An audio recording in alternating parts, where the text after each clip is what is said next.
গোসাইগাঁৱৰ quarantine centre পৰিদৰ্শন সাংসদ শৰণীয়া কোকৰাঝাৰ জিলাৰ প্ৰথম আৰু একমাত্ৰ কোভিড-19 ভাইৰাছ আক্ৰান্ত যুৱক আহছান আলী শ্বেখৰ গৃহত সাংসদ নৱশৰণীয়া সাংসদ শৰণীয়া উপস্থিত হৈ তেওঁ মাতৃ আৰু পৰিয়ালৰ আন সদস্যসকলক সান্তনা দি ধৈৰ্য ধৰি আহছানৰ সুস্থ হোৱালৈকে অপেক্ষা কৰাৰ বাবে কয়। কৰোনাৰ পৰা ৰক্ষা পাবলৈ প্ৰয়োজনীয় নীতি নিয়ম মানি চলাৰ বাবে পৰামৰ্শ দিয়ে। সাংসদ শৰণীয়ে জনোৱা মতে বল্লমগুৰি ITI গৃহত বৰ্তমান 156 গৰাকী লোক কোৱাৰেণ্টাইনত আছে।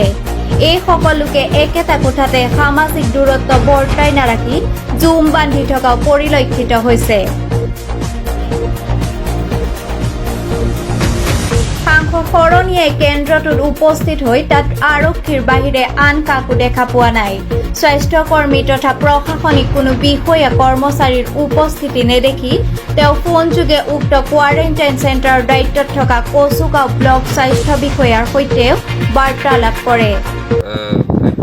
মই ভাবোঁ মোৰ বিশেষকৈ দায়িত্ববোধ আছে। এতিয়া মই চৰকাৰৰ বা যিবিলাক ৰেছপনচিবল ব্যক্তি আছে তেওঁলোকক কথা পাতি ইয়াত কেনেকৈ কি কৰে যে আমি এইটো চাম। আৰু বিশেষকৈ শ্ৰীৰামপুৰৰ পৰা এনেকুৱা ধৰণৰ আমাৰো খবৰ আহিছে যে 2-4 গাড়ী বিভিন্ন ধৰণে পাৰ হৈ গৈ বিভিন্ন জেগাত সোমাইছে।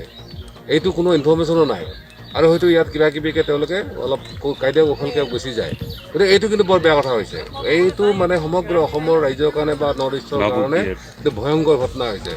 গতিকে আমি যিভাৱে লৈছোঁ যুঁজখন, কিন্তু আমি প্ৰেক্টিকেলি হয়তো তেনেকুৱা বহুতখিনি কমি ৰৈ গৈছে।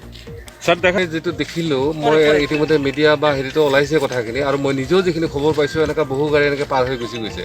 গতিকে মই ভাবোঁ ইয়াত কিন্তু যি ধৰণে কোৱা হৈছে সেইটো নিশ্চিতভাৱে হোৱা নাই। আৰু সেইকাৰণে কৈছোঁ যে এতিয়া কিন্তু আমি সকলো সচেতন নাগৰিকে, অকল MP নহয়, এইবিলাক কথাত আমি কিছু জবাবদিহি কৰা উচিত। যিসকল আচলতে ইয়াৰ কনচাৰ্ণ অথৰিটি আছে আৰু আমি তেওঁলোকক সহযোগিতা কৰা উচিত। সহযোগিতা কৰাৰ ক্ষেত্ৰত আমাৰ কোনো কথাই নাই, আমি নিশ্চিতভাৱে কৰিম, কিন্তু আমি জবাবদিহি কৰিব লাগিব। কোকৰাঝাৰৰ পৰা কমলেশ বৰ্মনৰ ৰিপৰ্ট, পূৰ্বাঞ্চল টাইম।